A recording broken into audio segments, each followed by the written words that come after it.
All right, welcome everyone.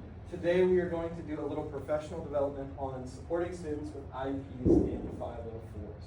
So there are a lot of different needs that students have, and everyone in here has a student with an IEP and a 504. We've all had students with IEPs and 504s. So this is something that's really important to go over.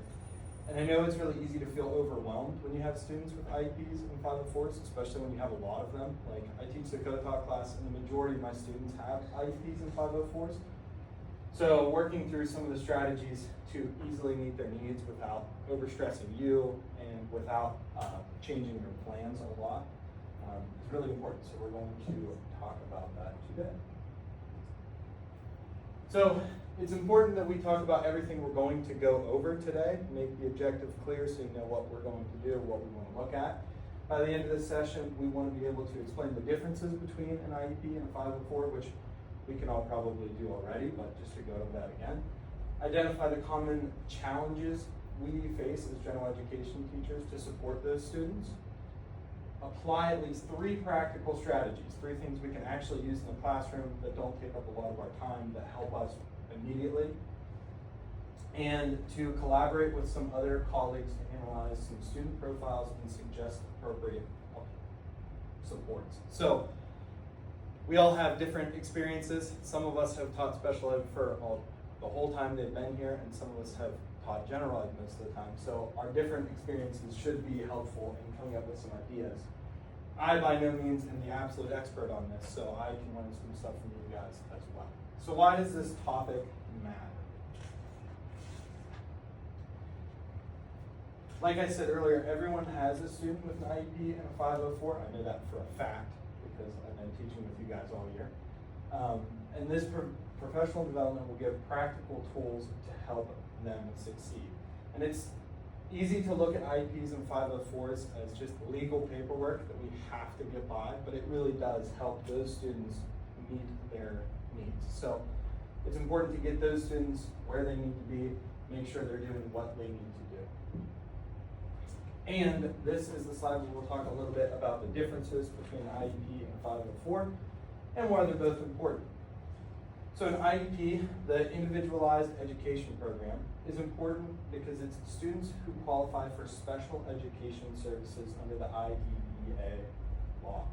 It's more detailed, includes goals, services, and sometimes changes to what the student is expected to learn. A 504, on the other hand, is more about removing barriers, either physical or mental challenges that students face that we can help them get through to get the education that they need. So at the beginning of the year, we all receive these plans.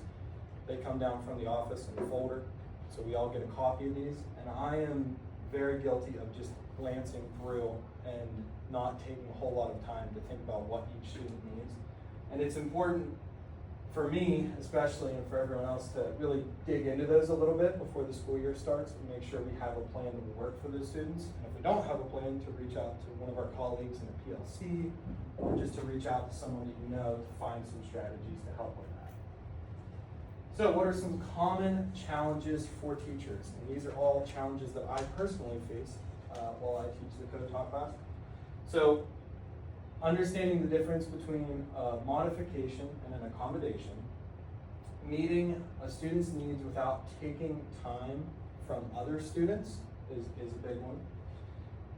Behavior is huge with student IEPs and 504s. That lack of focus and engagement can really lead to a lot of behaviors. So these are things that, us communicating with each other and talking about how we handle that is really important. And balancing the needs of all students. So we can't just focus all of our time on that one student who has a lot of needs. We have to find a way to access their needs while working with every other student in the class, making sure it doesn't impact everyone.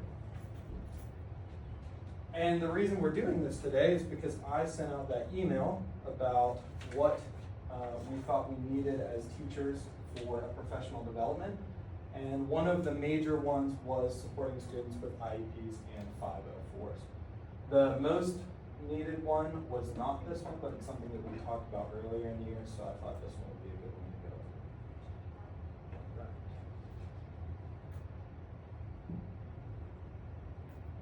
This is the graph of all of the answers that the teacher sent, and I was only supposed to get up to 5 to 10, and I had like 40. So I had a lot better data than I really needed. Number one was trauma-informed practices, and we talked about that a little bit in the professional development at the beginning of this year, at the end of last year. Differentiating instructions to meet the needs of all learners was 2, and supporting students with IEPs and 504s was 3. And a lot of supporting students with IEPs and 504s also goes with the differentiation of instruction. So those two kind of go together, which is why I thought the IEP and 504 was a good one to go with here. So what are some practical things that we can try starting off next year, because this is the end of this year, so your strategy's not really going to go into effect until next year. Using visual aids and checklists. So some students really need that visual connection with what they're working on, and a lot of times you'll see those in IEPs that they need to use those. So it's important to make sure you have those and to know what visual aids will work for different things. So for math, it'll be different than ELA, for example. Breaking directions into smaller steps. When we work with the co-taught classroom, I can only have 2 directions on the board at a time, because if I put 4 directions on the board, there's no way they can figure out how to get from one to the next, to the next, to the next. Whereas my other classroom, there's less students with IEPs and 504s. I can have a list of 10 to 15 things for them to work on. So breaking it into smaller steps sometimes requires a little bit of extra work, sometimes makes the planning a little bit harder. But if you ever need help with working on that during the planning, reach out to your PLC, reach out to me or Haley, because we work on that all the time. And giving extra time for responses. We had a student this year who, if you would talk to him, there would be a delay before he responded. It's really easy to try to, I'm just trying to rush forward, rush on, but sometimes you have to give them that extra second to think about it before you move on to the next thing you're working on. So those are just some examples of things that I have worked on, some things that we could use starting next year, right off the bat. So working with a team is really important for this. If you try to do this all on your own, it will be super overwhelming and it will require a lot of research, but a lot of us have knowledge already that we can share, strategies that we can share already. So if you are going into a PLC and you have something that you need, it's important to speak up. Say like, hey, I have this student with this, what are some strategies that we could use for them? And it's important to use those PLCs properly to make sure you get those supports.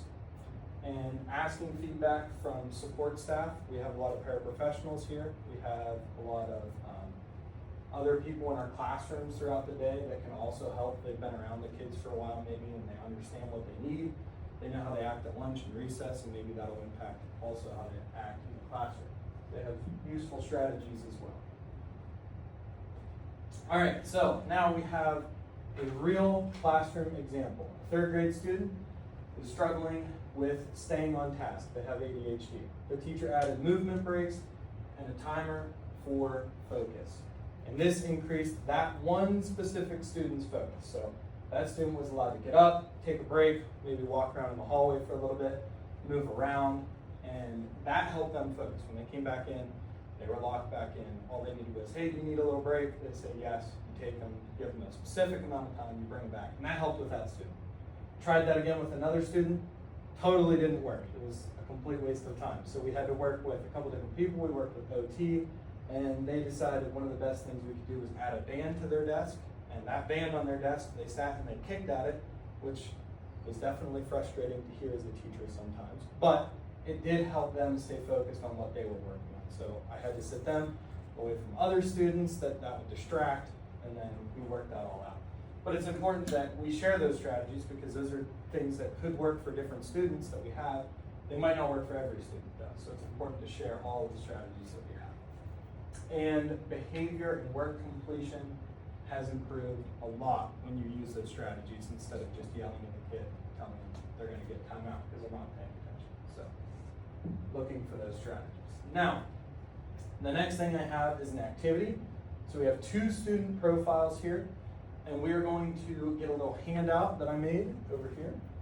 And the idea is that we work with the people around us, and we come up with a couple strategies to help those students. Now, we're not trying to come up with a full plan to help them, but just some little details, some things that we could use or we've seen used before that could help those students.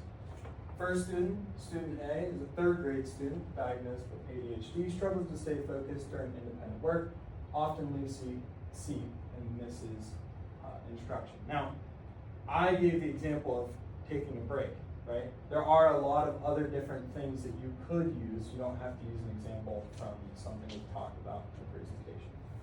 The other one is a third grade student with a 504 for anxiety, who frequently avoids oral participation and shows signs of distress during testing. So this is the student A copy, this is the student B copy.